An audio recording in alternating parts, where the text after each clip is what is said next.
Hey guys, what's up? Nico again here. And in this 3D Printed Profits episode, I got with us Brian. Brian, say what's up, man.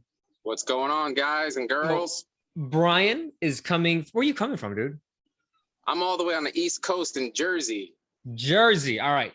So Brian also has his 3D printing business. And we're gonna go through how he got started, all that shenanigans, how he's growing, how he's maintaining it, and how he's stayed in business for the time that he's been. And as always, if you guys stay till the very, very end, I'm going to give you guys your own product idea so you can start your own 3D printing side business. All Brian's links is going to be in the description below if you're on YouTube. And if you're on your favorite podcast player, it's in the show notes. So, Brian, welcome to the show, man. Thanks for having me. So let's get started here. What's your background? How'd you get started in 3D printing? So, we'll start back childhood.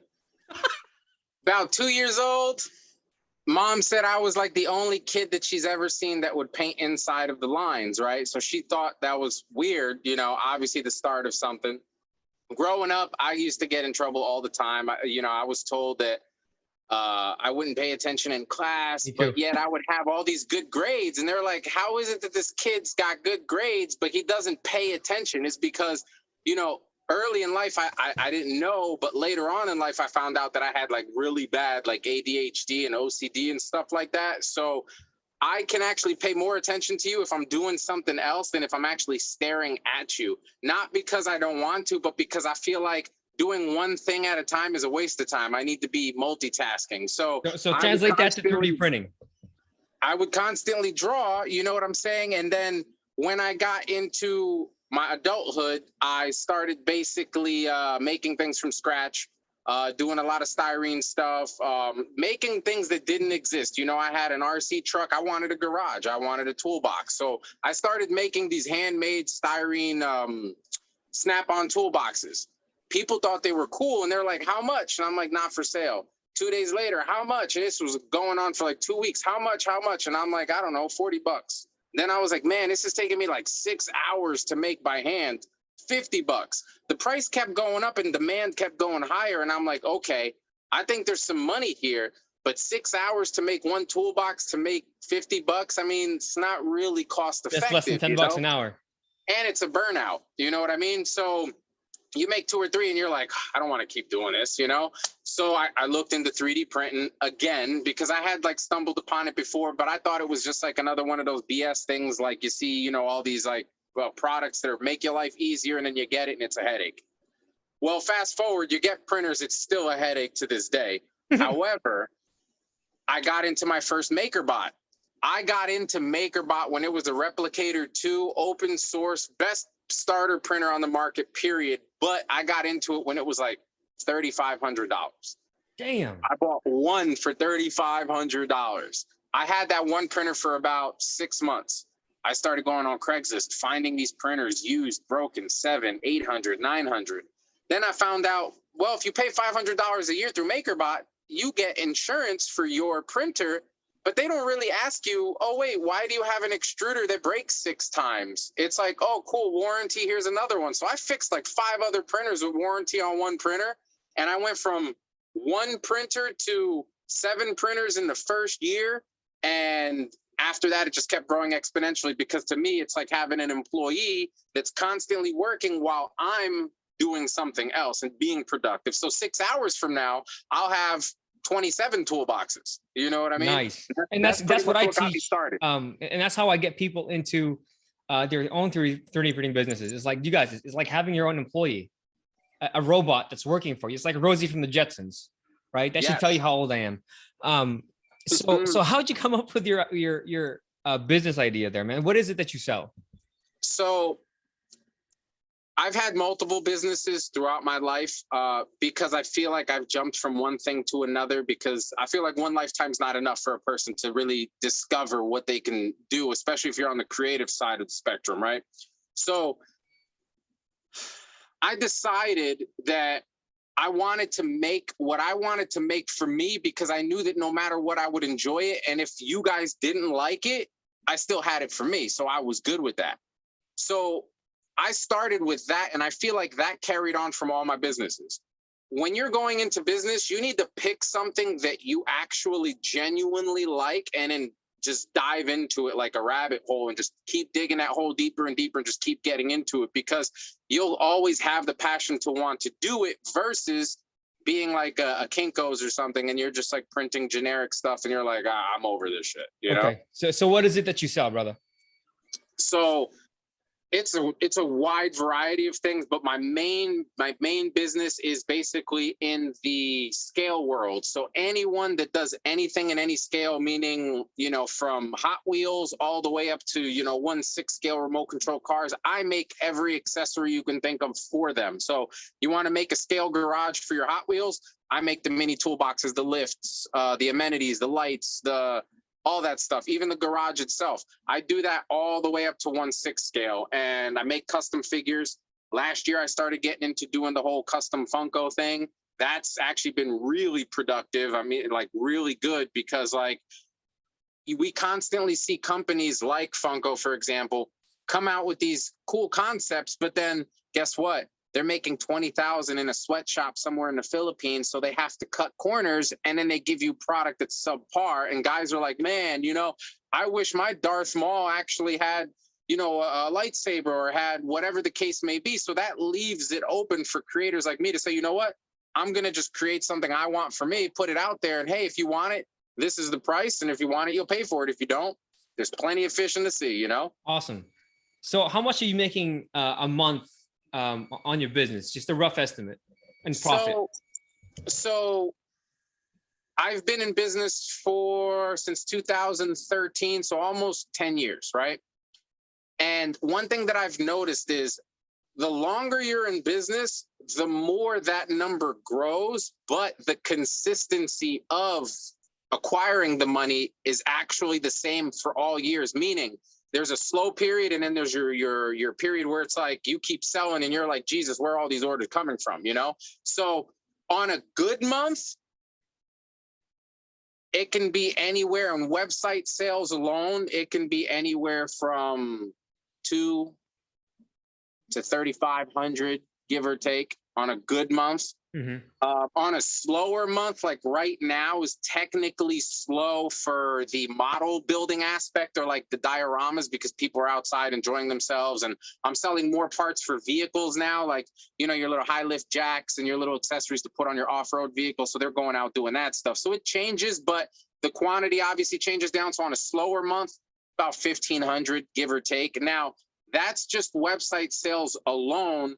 And to be honest, these last few years, it suffered a little bit because I finally decided to pull the trigger in distributing. So now I sell to distribution companies at a discounted price, and then they spread it all out through their hobby shops and all over the country, basically. So it's almost like I'm a warehouse now. So by doing so, the work has blown exponentially, but it also takes away my personal time from doing like every day a post, or, you know, updating the website constantly and stuff like that, because I'm so busy filling orders for distribution, and the customers get it anyways, but they don't get it directly from me anymore unless it's something I happen to have in stock that my, hobby shops don't.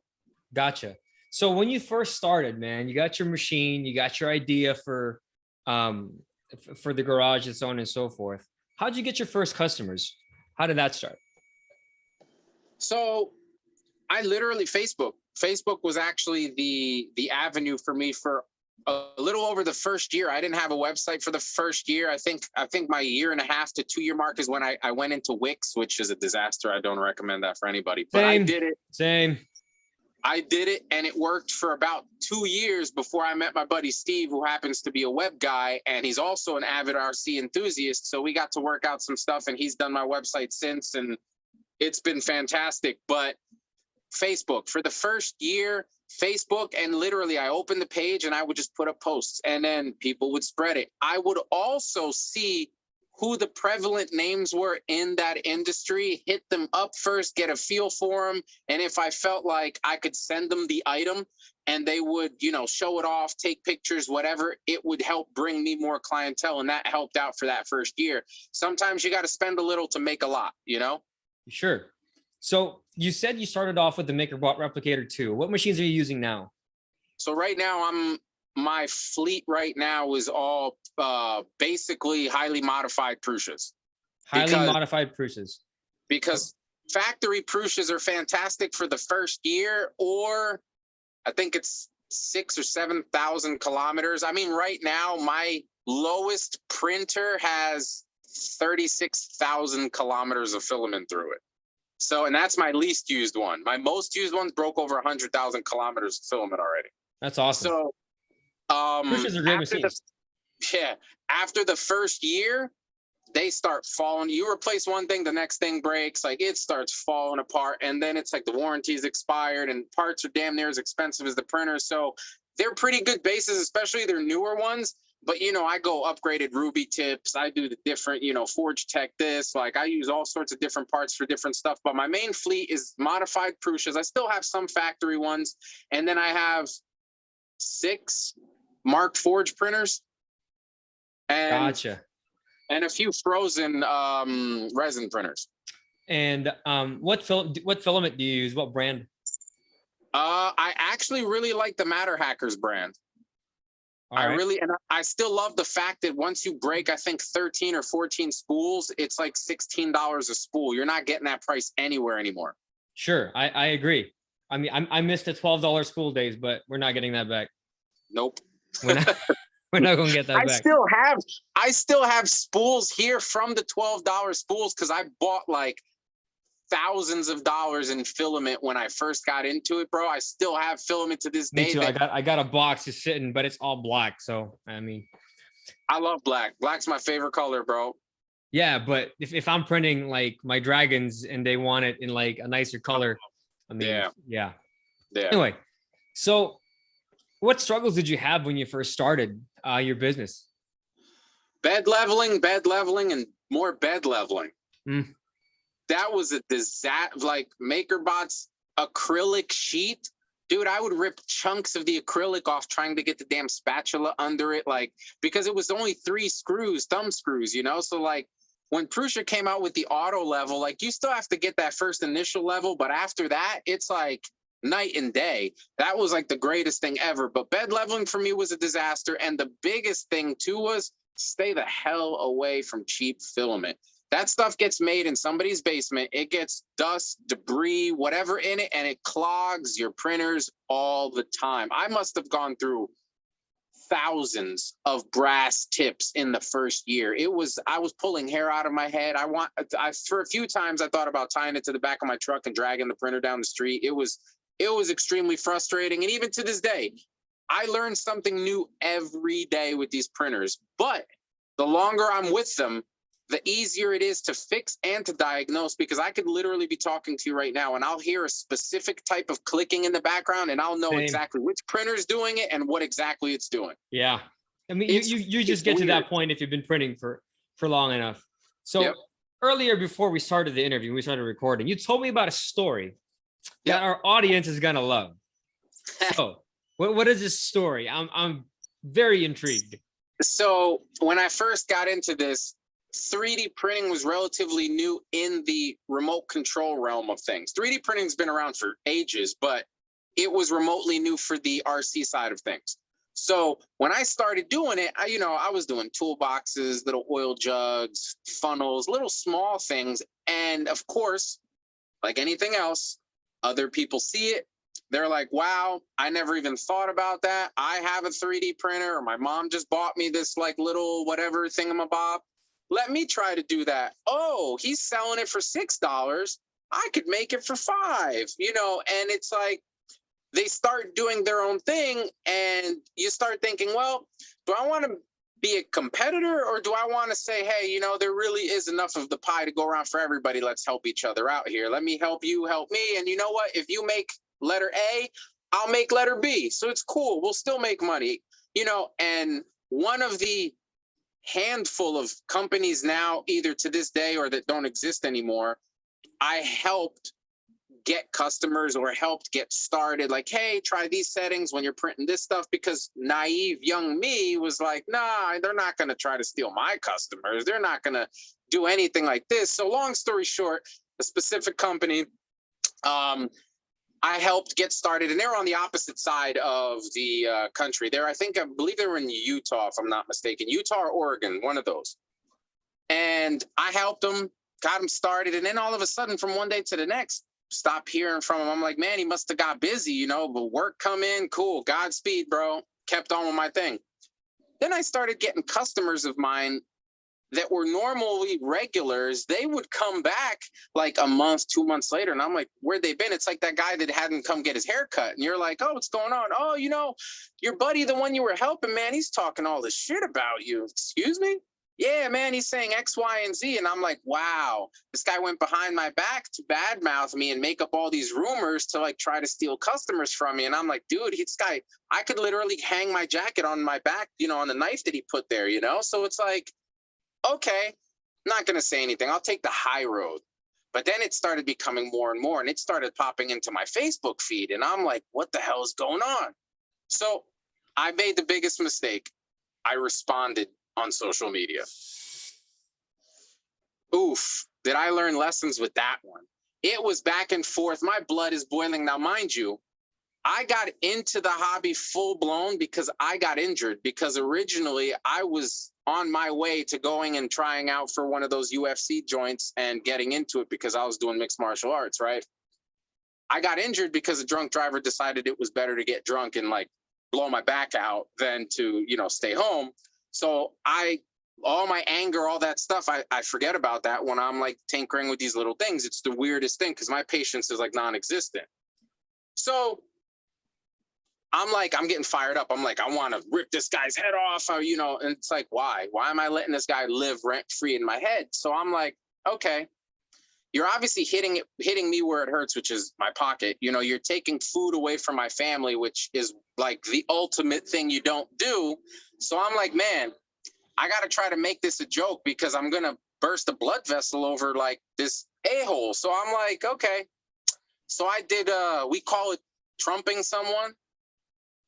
I said, oh, you know, this guy's not very professional. He hasn't even opened up a website yet.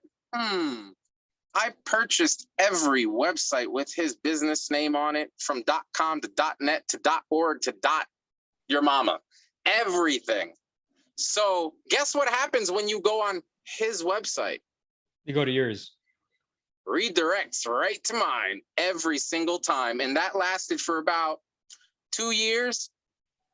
I hadn't heard from him since. He no longer exists. It's been years since I've even seen anything, updates, anything like that. And again, that's karma just coming back to you. But that was a little bit of retaliation, because in a world where when I was younger, if me and you had a problem, we might go out back. I might slap you around. You might slap me around. But later we're best friends, you know, and everything is peachy. Nowadays, you can't even look at a person because it's like, you're offending me. So it's like, to be able to do that and have that power and kind of be able to laugh at it was like retribution.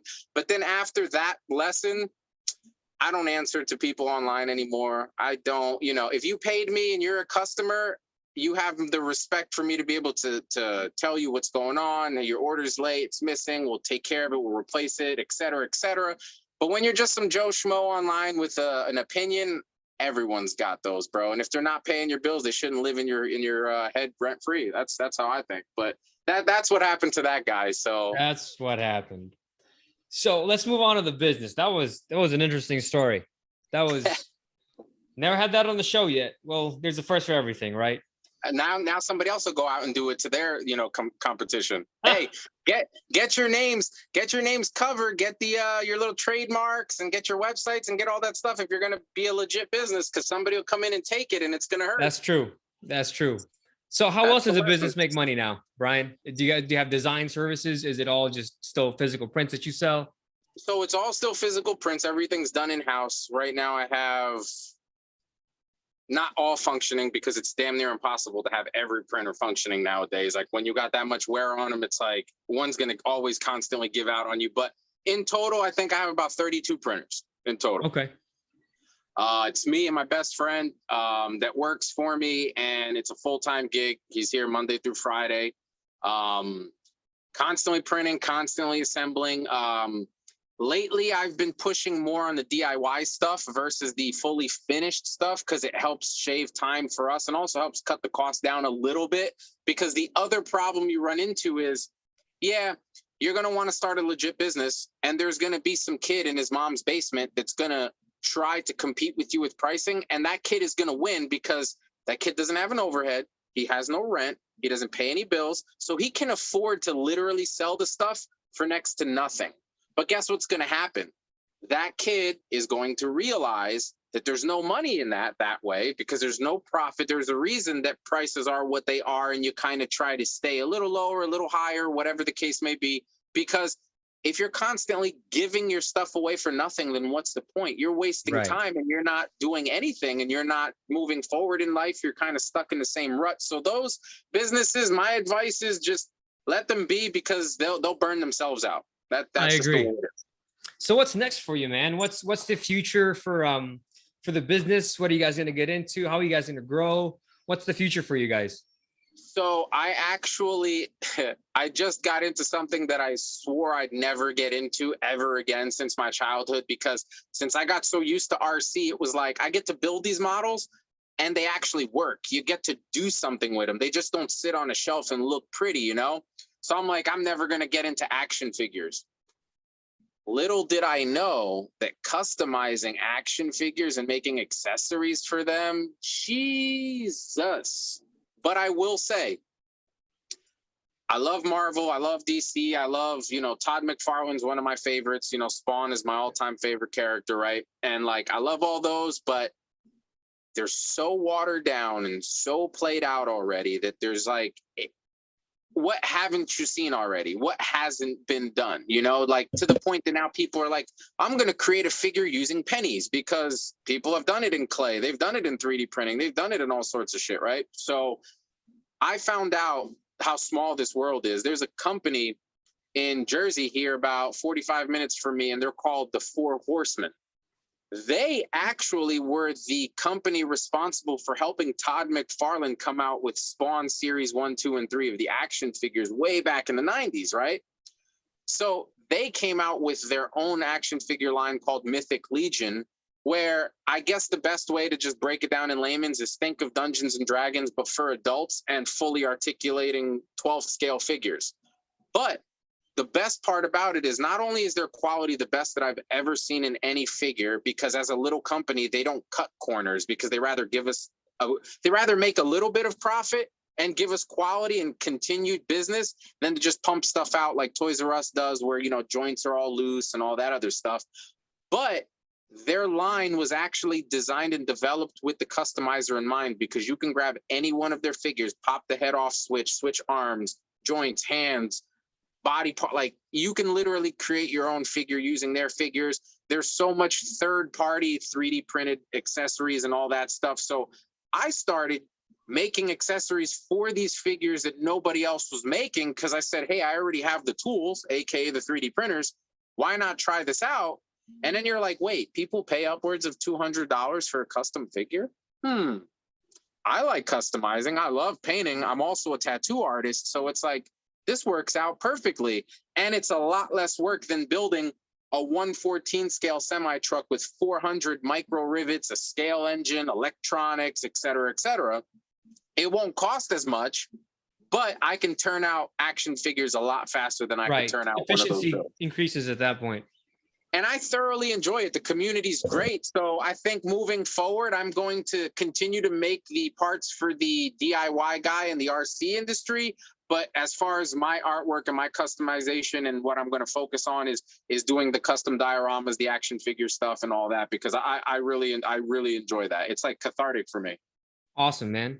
So that's it for me, man. Let's wrap it up for your number one tip for anyone who wants to start their own 3D printing business. Don't reply back to Facebook stuff. Sorry. Yeah, exactly. Don't reply to negativity. You can't please everybody, so stop trying. Just do what you love and take that as far as you possibly can, because you will find a niche and you will find that group of people that's going to, levitate towards what it is that you do. And that's it. Don't try to do it all, because if you do it all, you're going to get a little bit of everything, but you're never going to get a lot of something. There you go. So I told you guys to stay till the very, very end. I will give you your own 3D printing idea for your own product line. And I'm going to jump in with what Brian said with the custom figures. Okay. What if you guys made These action figures, we're adults. We're not going to sit there and play GI Joes with it. It's going to be displayed. So why don't you guys make the terrain or the background for the displays for these figures? So if there's like a knight or whatever, it's Mythic Legions, right? So I'm guessing Yep. D&D. Why don't you guys build a castle that's, you know, yay big, yay wide, right on the machine? Paint it. Dude, those things will sell $250 easy. Just Easy. because it's custom, you hand painted it, and you can't get it anywhere else. You guys, look, these action figures, if I can have my action figures displayed just by themselves or on a nice backdrop where there's a skull, you know, like He-Man's Castle Grayskull, you guys, I'd Castle Grayskull for sure.